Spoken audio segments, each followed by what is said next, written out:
दोस्तों, यदि आप भी भारत और श्रीलंका के बीच खेले गए 3 मैचों की T20 सीरीज के खेले गए तीसरे T20 मुकाबले को देखने के बाद खुश हैं, तो हमारी इस वीडियो को लाइक करना बिल्कुल नहीं भूलें। आज की हमारी इस वीडियो का लाइक टारगेट मात्र 500 लाइक है, तो इस वीडियो दिल से एक लाइक जरूर कीजिएगा। दोस्तों, आपको बता दें कि आज T20 क्रिकेट इतिहास की 2 सबसे बड़ी टीम में श्रीलंका के पल्लेकेले क्रिकेट स्टेडियम के मैदान पर एक दूसरे से भिड़ने के लिए तैयार थी। सूर्य कुमार यादव की कप्तानी वाली भारतीय टीम के सामने चरित असलंका की श्रीलंका टीम के बीच में श्रृंखला का अंतिम एवं तीसरा T20 महामुकाबला खेला गया। इस महामुकाबले में जब सबसे पहले टॉस फेंका गया तो श्रीलंका के कप्तान चरित असलंका ने टॉस जीता और पहले गेंदबाजी करने का फैसला लिया और भारतीय क्रिकेट टीम के लिए पहले बल्लेबाजी करने के लिए आमंत्रित किया था।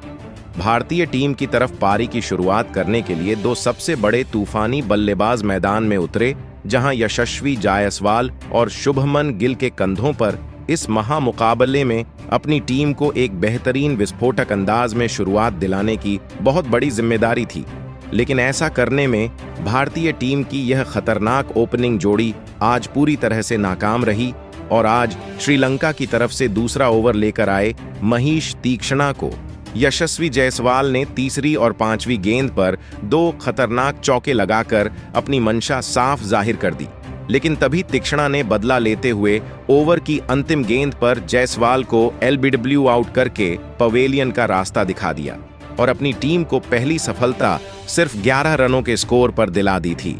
जहां यशस्वी जायसवाल टीम के लिए सिर्फ 10 रनों का योगदान दे पाए और पवेलियन लौट गए। जिसके बाद अब शुभमन गिल का साथ देने के लिए नए बल्लेबाज संजू सैमसन मैदान में आ चुके थे। लेकिन दोस्तों, संजू सैमसन का बल्ला आज फिर खामोश ही रहा और इस मुकाबले में भी वह फ्लॉप रहे, जहां तीसरा ओवर लेकर आए चामिंडू विक्रम सिंह ने संजू सैमसन का शिकार कर टीम इंडिया को दूसरा बड़ा झटका दिया और इस मुकाबले में भी संजू सैमसन बिना खाता खोले पवेलियन लौट गए और भारतीय टीम को दूसरा झटका 12 रनों के स्कोर पर ही लग गया था और भारतीय टीम की पारी इस मुकाबले में लड़खड़ा गई। जिसके बाद बल्लेबाजी के लिए मैदान पर रिंकू सिंह आए, लेकिन रिंकू सिंह भी आज कुछ खास कमाल करके नहीं दिखा पाए और श्रीलंका की तरफ से चौथा ओवर लेकर आए महेश तीक्ष्णा ने ओवर की पहली ही गेंद पर रिंकू सिंह को पथिराना के हाथों कैच आउट करवाते हुए सिर्फ 1 रन के निजी स्कोर पर पवेलियन की ओर चलता किया, जिस कारण भारत की हालत तो बद से बदतर हो चली थी, क्योंकि 14 रनों के स्कोर पर टीम के 3 बड़े बल्लेबाज पवेलियन जा चुके थे और पूरे भारतीय खेमे में सन्नाटा पसर गया था। जिसके बाद कप्तान सूर्य कुमार यादव बल्लेबाजी के लिए आए। हालांकि सबको लगा कि शुभमन गिल के साथ मिलकर अब कप्तान सूर्या बेहतरीन साझेदारी बनाएंगे और भारतीय टीम को संभाल लेंगे, क्योंकि पूरी जिम्मेदारी अब इन्हीं दोनों बल्लेबाजों के कंधों पर आ चुकी थी। और आते ही सूर्य कुमार यादव ने अपने बल्ले का मुंह खोला और तीक्ष्णा की गेंद पर शानदार चौका लगाकर अपना खाता खोला, जिसके बाद 5 ओवर में भारतीय टीम का स्कोर सिर्फ 28 रनों तक पहुंच पाया था। ये दोनों संभलकर भारतीय पारी को आगे खींच रहे थे, लेकिन पावर प्ले का अंतिम ओवर लेकर आए आशिता फर्नांडो ने ओवर की चौथी गेंद पर सूर्य कुमार यादव को अपना शिकार बनाया और भारतीय टीम को आज का सबसे बड़ा झटका दे डाला। कप्तान सूर्य कुमार यादव आज फ्लॉप साबित हुए और सिर्फ 8 रन बनाकर पवेलियन लौट गए। अब भारतीय टीम को 30 रनों के स्कोर पर चौथा झटका लग चुका था और टीम इंडिया पूरी तरीके से अब बैकफुट पर आ चुकी थी। पावर प्ले में भारतीय टीम सिर्फ 30 रन बना पाई थी और 4 बड़े विकेट भी खो दिए थे। ऐसा लग रहा था कि अब तो टीम इंडिया शायद ही 100 रनों का आंकड़ा पार कर पाएगी। ऐसे में दोस्तों, शुभमन गिल का साथ देने के लिए शिवम दुबे मैदान पर उतरे और अब इन दोनों ही बल्लेबाजों के कंधों पर जिम्मेदारी आ चुकी थी कि इस मुश्किल परिस्थिति से टीम इंडिया को बाहर निकाले। हालांकि शिवम दुबे ने कुछ देर तक गिल साथ बखूबी निभाया और 1-1-2-2 रन लेकर पारी को आगे बढ़ाने लगे, लेकिन ज्यादा देर तक यह भी अपने आप को क्रीज पर टिके नहीं रख सके। 9वां ओवर लेकर आए रमेश मेंडिस ने शिवम दुबे का शिकार कर डाला, जहां आधी टीम इंडिया अब ताश के पत्तों की तरह बिखर गई थी। शिवम दुबे इस दौरान 14 गेंद खेली और 13 रन बनाकर पवेलियन लौट गए। एक तरफ से सलामी बल्लेबाज शुभमन गिल संभल कर बल्लेबाजी कर रहे थे, लेकिन दूसरी तरफ से विकेट का पतन होता जा रहा था, जिसके बाद अब रियान पराग बल्लेबाजी के लिए मैदान में उतर चुके थे। जिसके बाद अब गिल और रियान पराग ने टीम इंडिया के स्कोर को 50 रनों के पार पहुंचाया। हालांकि टीम इंडिया की हालत खराब हो चुकी थी, क्योंकि 9 ओवर की समाप्ति पर भारतीय टीम सिर्फ 53 रन ही स्कोर बोर्ड पर लगा पाई थी और 5 बल्लेबाज पवेलियन लौट चुके थे। जिसके बाद गिल के साथ अब रियान पराग पर ही सभी की उम्मीदें टिकी हुई थीं और यह दोनों बल्लेबाज ने भारतीय फैंस की उम्मीदों पर खरा उतरे और दोनों ने ही बेहद संभल कर बल्लेबाजी करते हुए पारी को आगे बढ़ाया और बीच बीच में ये दोनों ही बल्लेबाज मौका मिलने पर बड़े शॉट लगा रहे थे। इसी दौरान पारी का 14वां ओवर लेकर आए वाणिंदु हसारंगा की धज्जियां उड़ाते हुए रियान पराग ने काउंटर अटैक करने का मन बनाया और उनकी पहली ही गेंद पर तूफानी छक्का जड़कर जोरदार स्वागत किया, तो तीसरी गेंद को भी छक्के के लिए बाउंड्री के बाहर भेज दिया और रियान पराग ने इस ओवर में कुल 15 रन बटोर लिए, जिसके चलते 14 ओवर के बाद टीम इंडिया का स्कोर 96 रन हो गया था और इस ओवर के बाद भारतीय फैंस के अंदर उत्साह की उमंग भर आई और उन्होंने राहत की सांस ली। इसके बाद अगले ही ओवर में शुभमन गिल ने चौका झड़कर न केवल टीम इंडिया के स्कोर को 100 रनों के पार पहुंचाया, बल्कि रियान पराग के साथ मिलकर अर्धशतकीय साझेदारी भी बना डाली, जो कि टीम इंडिया के लिहाज से सबसे महत्वपूर्ण पार्टनरशिप रही। और अपनी इस संभली हुई पारी ने इन दोनों खिलाड़ियों ने लंका की टेंशन को बढ़ा दिया थी और अब टीम इंडिया के फैंस की उम्मीद बढ़ गई थी और लगने लगा था कि टीम आसानी से 150 रनों आंकड़ा पार कर लेगी। लेकिन दोस्तों, तभी टीम इंडिया की खुशियां पर पानी तब फिर गया जब 16वां ओवर लेकर आए वाणिंदु हसरंगा ने अपनी दूसरी ही गेंद पर सेट हो चुके और अच्छी लय में बल्लेबाजी कर रहे शुभमन गिल का शिकार कर भारत को 6वां और सबसे बड़ा झटका दे डाला, जहां शुभमन गिल 37 गेंद पर 3 चौके की बदौलत 39 रन बनाकर पवेलियन लौट गए और फिर इसी ओवर की 5वीं गेंद पर उन्होंने दूसरे सेट हो चुके बल्लेबाज रियान पराग को बाउंड्री पर रमेश मेंडिस के हाथों कैच आउट कराकर टीम इंडिया एक और झटका दे दिया, जहां रियान पराग भी 18 गेंद पर 1 चौके और 2 तूफानी छक्कों की बदौलत 26 रन बनाकर पवेलियन लौट आए। अब इन दोनों बल्लेबाजों के आउट होने के बाद मैदान में वॉशिंगटन सुंदर और रवि बिश्नोई बल्लेबाजी के लिए आ चुके थे और फिर वॉशिंगटन सुंदर ने आते से ही चौका लगाकर अपना खाता खोला और 17 ओवर में टीम इंडिया को 116 रनों के पार पहुंचा दिया। तो फिर इसके बाद 19वें ओवर में सुंदर के बल्ले से एक और चौका निकला और तो वहीं 20वें ओवर में सुंदर ने तो बाउंड्री के पार एक तूफानी छक्का जड़ दिया, लेकिन महेश तीक्ष्णा ने वॉशिंगटन सुंदर को क्लीन बोल्ड कर पवेलियन का रास्ता दिखाया, जहां सुंदर ने 18 गेंदों का सामना किया और 2 चौके और 1 छक्के की बदौलत 25 रन का महत्वपूर्ण योगदान दिया।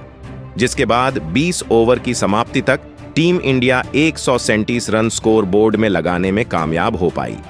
इस दौरान टीम इंडिया ने अपने 9 विकेट भी खो दिए थे, जिसके बाद अब श्रीलंकाई टीम को जीत के लिए 20 ओवर में सिर्फ 138 रनों का लक्ष्य मिला था, जो कि उतना बड़ा नहीं था और लंका इसे आसानी से हासिल कर सकती थी। लेकिन श्रीलंका भारतीय गेंदबाजों को कम आंकने की भूल कभी नहीं कर सकती थी और लक्ष्य का पीछा करने के लिए अब लंका की तरफ से एक बार फिर कुशल मेंडिस के साथ पथुम निशंका पारी की शुरुआत करने के लिए मैदान में उतरे और इन दोनों के कंधों पर इस महामुकाबले में अपनी टीम को एक विस्फोटक ओपनिंग शुरुआत दिलाने की बहुत ही बड़ी जिम्मेदारी थी और श्रीलंका की इस गजब की ओपनिंग जोड़ी ने इस मुकाबले में भी शानदार शुरुआत अपनी टीम के लिए करके दिखाई और शुरुआत से ही बेहतरीन बल्लेबाजी करते हुए भारतीय गेंदबाजों के लिए मुश्किलें बढ़ाने लगे। भारतीय टीम का हर एक गेंदबाज इस साझेदारी को तोड़ने की पूरी कोशिश कर रहा था, लेकिन भारतीय टीम के सभी गेंदबाज असफल हो रहे थे। साथ ही कप्तान सूर्यकुमार यादव के चेहरे पर भी परेशानी साफ नजर आ रही थी और फिर इसी बीच श्रीलंका की इस ओपनिंग जोड़ी ने अपनी अर्धशतकीय साझेदारी भी पूरी कर ली। लेकिन तभी गेंदबाजी पर आए रवि बिश्नोई ने भारतीय टीम को पहली सफलता दिलाई और सेट हो चुके बल्लेबाज पथुम निसंका को रियान पराग के हाथों कैच आउट करवाकर पवेलियन की ओर चलता किया। पाथम निसंका ने 27 गेंद में 26 रन बनाए और आउट हो गए। निसंका के आउट हो जाने के बाद अब कुशल परेरा बल्लेबाजी करने मैदान में उतर चुके थे और फिर एक बार कुशल परेरा और कुशल मेंडिस के बीच एक बेहतरीन साझेदारी बनाना शुरू कर दिया और विकेट गिरने का कोई भी दबाव श्रीलंका की बल्लेबाजी पर नहीं आने दिया।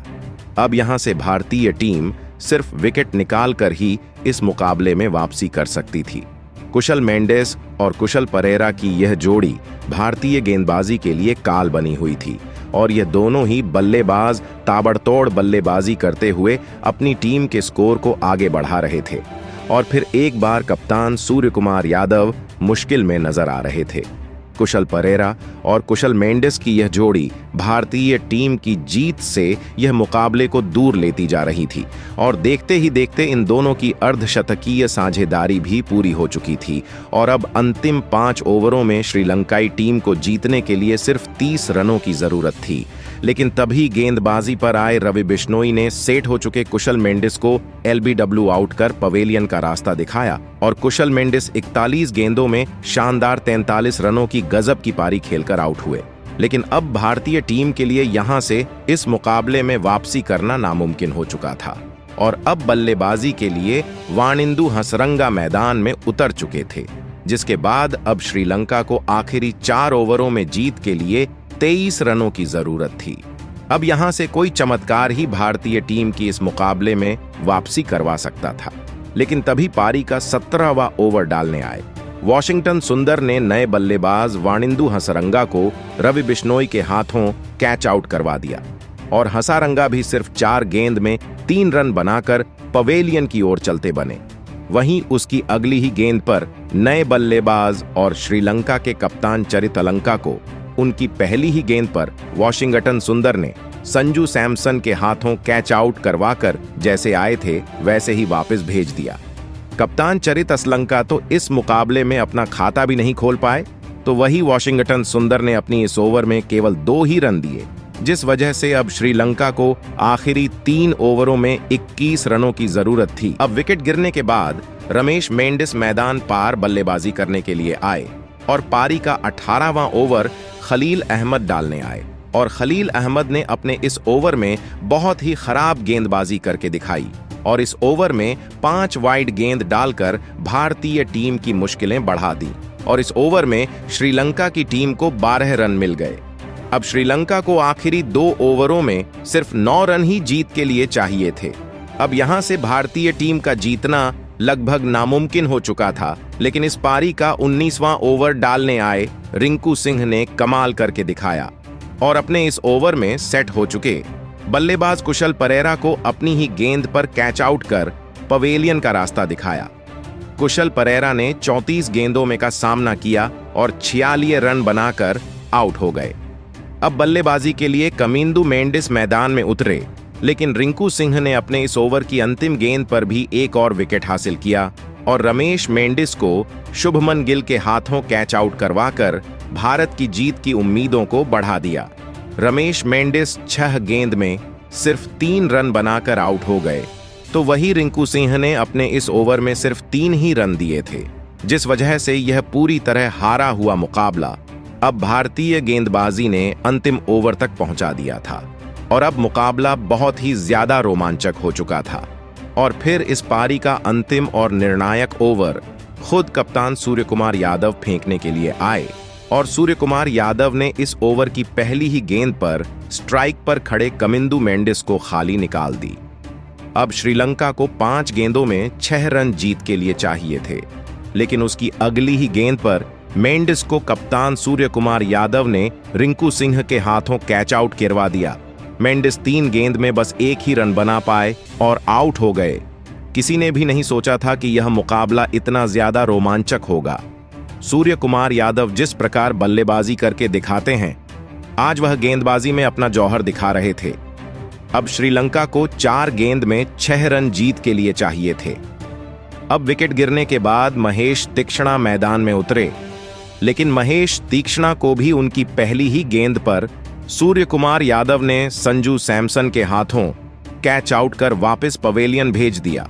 तीक्ष्णा इस मुकाबले में अपना खाता भी नहीं खोल पाए। अब श्रीलंका को जीत के लिए 3 गेंद में 6 रन चाहिए थे, लेकिन उसकी अगली गेंद पर नए बल्लेबाज असिता फर्नांडो ने 1 रन लिया और श्रीलंका को 2 गेंद में 5 रन जीत के लिए बनाने थे। अब स्ट्राइक पर चमंडो विक्रमसिंघे थे, जिन्होंने इस ओवर की 5वीं गेंद पर 2 रन दौड़ लिए। अब अंतिम गेंद पर श्रीलंका को जीत के लिए 3 रन चाहिए थे। मुकाबले ने रोमांच की हर एक सीमा को तोड़ दिया था, लेकिन इस ओवर की अंतिम गेंद पर भी श्रीलंका को 2 रन मिल गए और इसी के साथ यह मुकाबला टाई हो गया। अब इस मुकाबले का फैसला सुपर ओवर में होना था। अब सुपर ओवर में पहले बल्लेबाजी के लिए श्रीलंका की टीम मैदान में उतरी, जहां पर उनकी तरफ से कुशल परेरा और कुशल मेंडेस बल्लेबाजी के लिए आए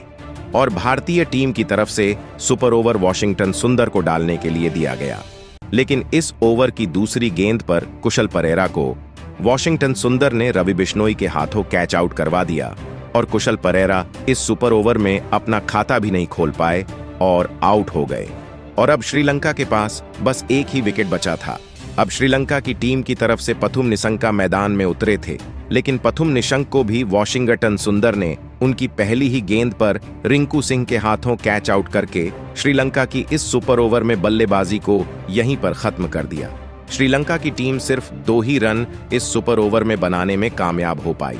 जिस वजह से अब भारतीय टीम को अपने सुपर ओवर में जीत के लिए 3 रन चाहिए थे। भारतीय टीम की तरफ से सुपर ओवर में बल्लेबाजी के लिए शुभमन गिल और कप्तान सूर्य कुमार यादव मैदान में उतरे, तो वहीं श्रीलंका की टीम की तरफ से यह सुपर ओवर महेश तीक्ष्णा को दिया गया और सुपर ओवर की पहली ही गेंद पर भारतीय कप्तान सूर्य कुमार यादव ने एक शानदार चौका लगाकर टीम इंडिया को जीत दिला दी और इसी के साथ भारतीय टीम ने इस सुपर ओवर में एक पूरी तरह हारे हुए मुकाबले को अपने नाम कर लिया और तीनों T20 मुकाबले जीतकर भारतीय टीम ने एक बड़ा कारनामा करके दिखाया है और श्रीलंका का 3-0 से क्लीन स्वीप कर डाला। दोस्तों, इस तीसरे T20 मुकाबले में तो भारतीय टीम यह मुकाबला हार ही चुकी थी, लेकिन अंत में भारतीय टीम की गेंदबाजी ने अद्भुत प्रदर्शन करके दिखाया और इस मुकाबले को सुपर ओवर तक पहुंचाया और सुपर ओवर में जीतकर इस मुकाबले को अपने नाम करके इतिहास रच दिया। लेकिन दोस्तों, भारतीय टीम की इस मुकाबले में जीत के असली हीरो साबित हुए उनके कप्तान सूर्य कुमार यादव। जी हां दोस्तों, जिन्होंने इस मुकाबले में ऐसी खतरनाक कप्तानी करके दिखाई जिसने सभी को हैरान कर दिया। तो वहीं इस मुकाबले का अंतिम ओवर, जहां पर श्रीलंका को जीत के लिए सिर्फ 6 रन चाहिए थे, वहां पर भी सूर्य कुमार यादव ने खुद आकर 2 बड़े विकेट निकालकर इस मुकाबले में भारतीय टीम को हारने नहीं दिया और खुद सुपर ओवर में विनिंग शॉट खेलकर भारतीय टीम को जीत भी दिलाई। तो दोस्तों, आप इस मुकाबले में भारतीय टीम की जीत को 10 में से कितने अंक देना चाहेंगे? आप अपनी राय नीचे कमेंट में बॉक्स में जरूर बताएं। साथ ही नए हैं तो चैनल को सब्सक्राइब जरूर कर लें। वीडियो को लाइक और शेयर करना बिल्कुल नहीं भूलें। धन्यवाद।